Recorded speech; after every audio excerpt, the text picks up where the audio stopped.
still do not understand why I must remain on board with the assassin. Oh, because you're part of Green Team. You assigned me to the team before you named it, and my skin is not green. It's teal. Teal?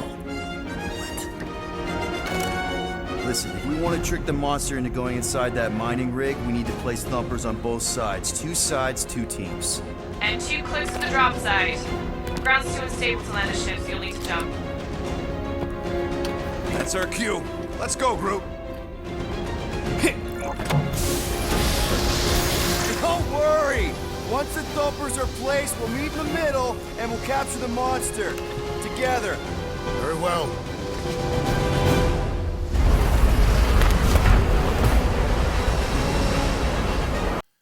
Marvel's Guardians of the Galaxy has been fighting an uphill battle where public perception is concerned since the day that it was revealed. Labeled by many as generic-looking and underwhelming, and bearing the burden of releasing under the shadow of Crystal Dynamics' disappointing Avengers game last year, Guardians has been met with a healthy skepticism constantly in the lead-up to its launch.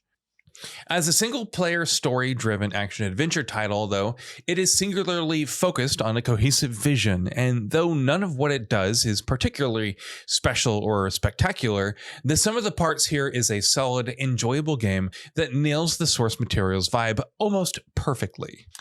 Just as Insomniac's love for the source material was abundantly clear in Marvel's Spider-Man and Marvel Spider-Man Miles Morales, Eidos Montreal's love for Guardians of the Galaxy is abundantly clear in this game as well.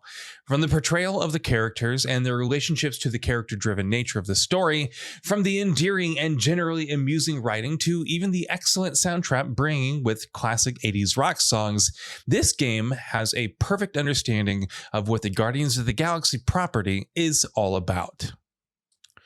Rather than telling an origin story, in Eidos Montreal's adaptation, the titular Guardians have been operating together as an officially registered group for some time now, and when one of their missions ends not only with them in urgent need of making large amounts of money, but also inadvertently awakening some dark and mysterious forces, they get pulled into a fight against a galactic-level threat. Faced with overwhelming odds, the Guardians of the Galaxy are forced to come together and live up to their name. Although it could be used as a distraction. Yeah, no. Any other ideas? Can you froth? I can froth. Can you twitch? Yeah, I'm pretty twitchy. All right. On my cue, you drop, froth, and twitch. While they're all distracted, we take off down one of them side halls. What about me? You take one for the team. True to the source material, though, what really works in Marvel's Guardians of the Galaxy story is not the actual narrative that unfolds, but the characters that populate the story. The story, of course, is quite high stakes, especially as it ramps up towards its conclusion, but at the end of the day, the dynamic between the 5 central characters is at the heart of the whole experience here and bleeds into everything from narrative to combat.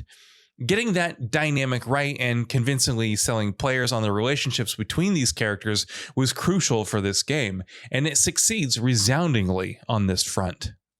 Star-Lord, Drax, Gamora, Groot, and Rocket are all instantly endearing.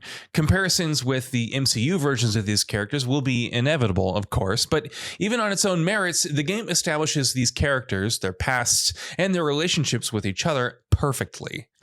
Each of the characters has an interesting story of their own that defines their personalities and informs their motivations in interesting ways, and solid acting performances consistently help bring them to life.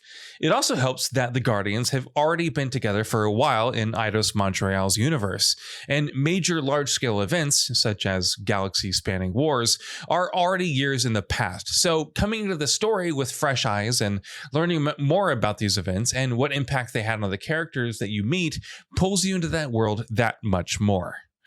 Humor is, of course, an important part of Guardians of the Galaxy, and the game mostly hits the right notes here.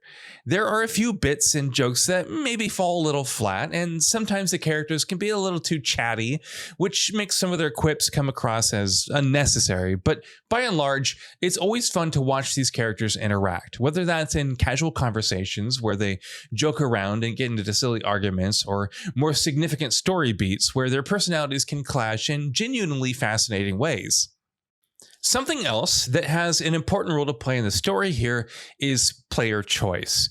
Though not exactly a game with full-blown choice and consequence mechanics where every decision you make will have a multitude of rippling effects, Marvel's Guardians of the Galaxy does ask players to make dialogue choices every now and then, and they do end up having an impact on the story.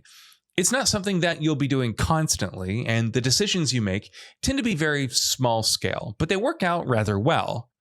Not only does the game present these situations and the choices you're faced with, no matter how bizarre, in unique ways, they also have interesting ripple effects that can, and sometimes do, come back to change some of the details in noticeable, if not huge, ways. A lot of these dialogue choices are also focused on how Star-Lord's personal relationships with characters develop, and how much his decisions end up affecting whether or not they want to put their faith in him as their leader. And given the personal and character-driven nature of the story, that serves as another very intriguing layer in the larger narrative. Where gameplay is concerned, Marvel's Guardians of the Galaxy makes some interesting decisions, one of which, the fact that you only play as Star-Lord, has been met with some skepticism, but that, too, works out rather well for the game. You only ever directly control Star-Lord in combat. You can also command each of the Guardians. Each of them have their strengths and specialities. Rocket is an explosives expert, Drax is a damage-dealing tank, and as you play through the game, you can also unlock more abilities for each of them. The Guardians fight alongside you by themselves, but calling on them to use one of their abilities is a crucial part of the combat. Each Guardian can use one ability before needing to cool down, but using different abilities in combination with each other forms the backbone of all fights. Of course, Star-Lord himself can use his jet boots and dash and hover, and use his elemental guns to shoot at enemies, while later on you also get access to special elemental attacks. It's a compact collection of system, and it works well as a whole. The combat in Marvel's Guardians of the Galaxy is very rarely truly challenging, which means things tend to get a little too simplistic at times, personally. I feel shorter ability cooldowns and a larger selection of abilities for each character would have made combat, more dynamic.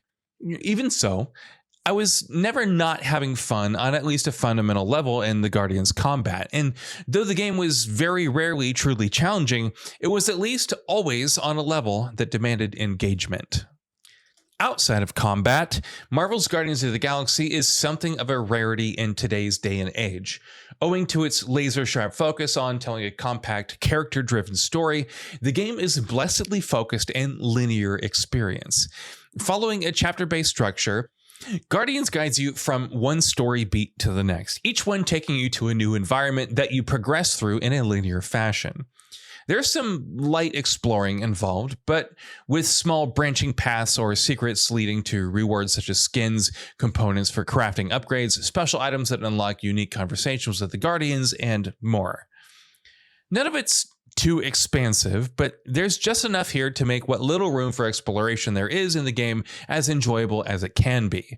Meanwhile, your crew's abilities also come into play to solve some basic puzzles. The solutions to these are never too complicated, but the game contextualizes them in an interesting way, like having to ask Gamora to cut through a thick wall of bramble, or asking Groot to make a bridge across a gap, or ask Rocket to squeeze through a small gap to open up a locked door. Sometimes the answers aren't instantly visible either, which is where Star-Lord's ability to scan environments and objects comes in handy. Like exploration, puzzles aren't too complex, but they do a good job of breaking up the action and keeping things from getting too monotonous. One area where Marvel's Guardians of the Galaxy does run into some issues is the technical side of things. For the most part, it looks and runs great, but I did run into some issues in my time with the game. Some issues were rather innocuous: broken audio during specific lines of dialogue or characters speaking over each other, while there are also a few awkward animations here and there during some conversations. That said, I also did run into a few progress blocking bugs, and though restarting from checkpoints generally fixed those issues, and it does help that checkpoints are handed out pretty generously, all of those little niggles do come together to make the experience a little unpolished. These bugs aside, however, Marvel's Guardians of the Galaxy is a fine game that, while not reaching the heights of excellence that this property has in other media, nor other sister Marvel IPs have as games, manages to deliver a consistently entertaining and engaging adventure nonetheless. It doesn't do anything particularly new, nor does it do anything amazingly well. It just delivers a really well done, straightforward, linear, narrative-driven action-adventure game. At a time when everything tacks on RPG mechanics and moves toward the open world formula, sometimes just being a simple linear action adventure game that lives up to the spirit of the source material is more than enough. And that brings us to the end of this video. A quick request before we conclude: we upload new videos every single day, and if you like what we're doing, please consider subscribing. It really helps us out. Also, don't forget to enable all your notifications by clicking the bell icon so that you can receive daily video updates. Thanks for watching.